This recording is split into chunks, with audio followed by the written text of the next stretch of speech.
Good evening. I am going to be presenting my final project for Professor Aaron Lockhart in Business 343. My name is Rochelle Miller, and I have chosen case number 1 is an adoptive mother entitled to maternity leave. Let's begin. Move on to the next slide. My name is Rochelle Miller, and I am here on behalf of Ms. Carol Fern as her legal counsel.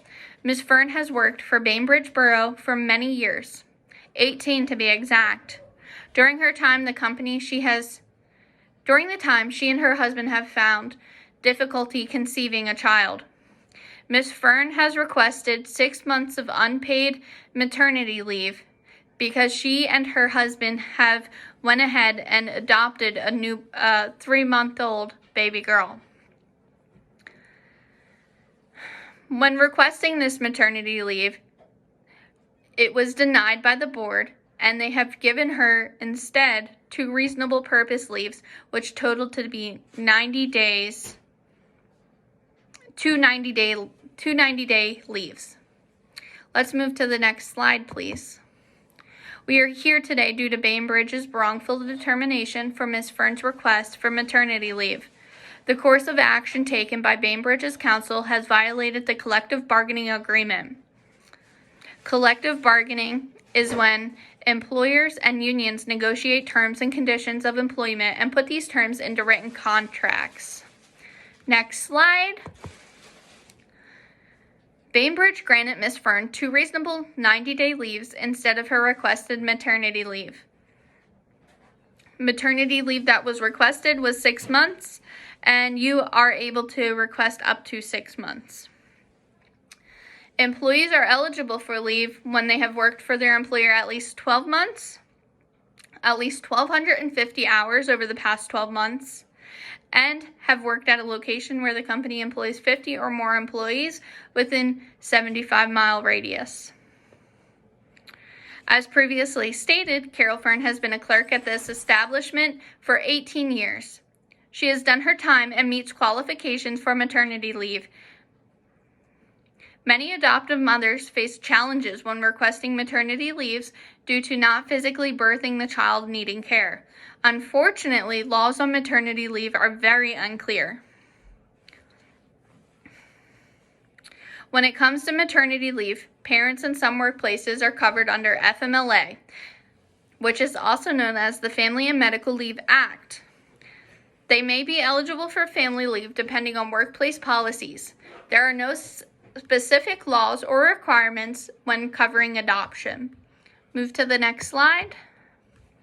My concern on this case is Ms. Fern's request for maternity leave was brought in front of a board to be voted on. This is unreasonable practice, and has violated HIPAA. Although Ms. Fern was willing to verify information on her legal adoption, she should not have had an entire board of 7 representatives listen to her request for maternity leave.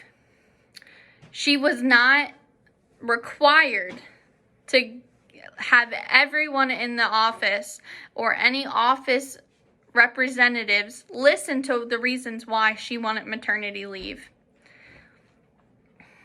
Not even just maternity leave, medical leave. When requesting medical leave, only the direct employer needs to know that you're requesting medical leave. As stated, this can cause HIPAA violations, which is a big thing, and that's a big fine.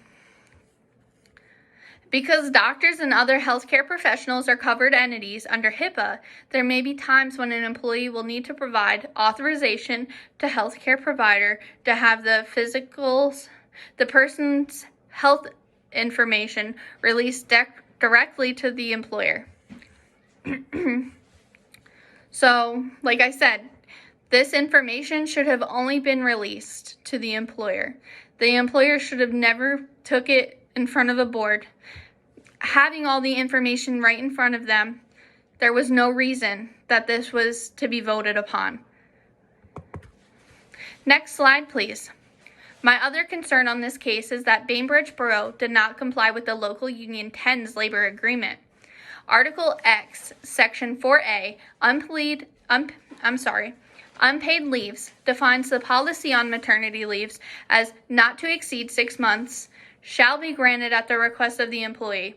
Maternity leave shall, upon the request of the employee, be extended or renewed for a period not to be exceeded 6 months. My client did not request unreasonable leave, nor did she violate the policies her and the union have set in place. This is breaking the collective bargaining agreement.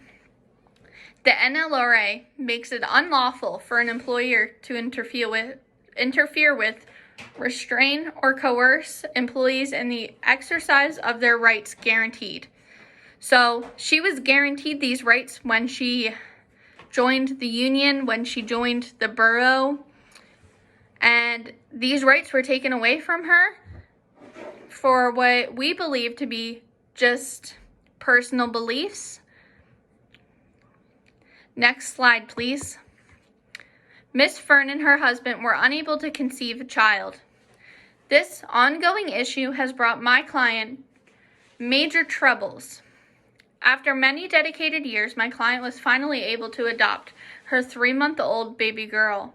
However, as dedicated employee, Miss Fern had delayed the start of the adoption due to it being a busy month at Bainbridge, and she did not want to leave her employer high and dry. The company did not consider all of Miss Fern's hard work and dedication she has brought at the table over the past 18 years. Carol was denied her request for 6 months of unpaid maternity leave. This decision was brought to a board of representatives at the Borough Council and decided that she was to receive instead 2 successive 90-day reasonable purpose leaves. The board voted against my client's request with a 4-3 vote. This has led my client and her family to even more suffering. It is obvious that the board chose not to grant Miss Fern and her husband maternity leave due to not giving physical birth to the child. My client feels as though she has been discriminated on. It's obvious. Personal beliefs, or maybe trying to get caught up from being busy during tax season. The employer was disgruntled. They weren't happy. They did not want Miss Fern to take this time off. Pregnancy discrimination is unlawful, but it is real. This same type of thing can happen to adoptive parents whose employer is disgruntled about losing productivity due to adoption, maternity leave, or paternity leave for adoptive fathers. My client is requesting that Bainbridge reconsiders their decision and follows through with the collective bargaining agreements. My client chooses to remain an employee of the Bainbridge Borough, but wishes that they reconsider their process when deciding whether or not someone should receive certain leaves of absence. And that's the end. I hope you have a great day.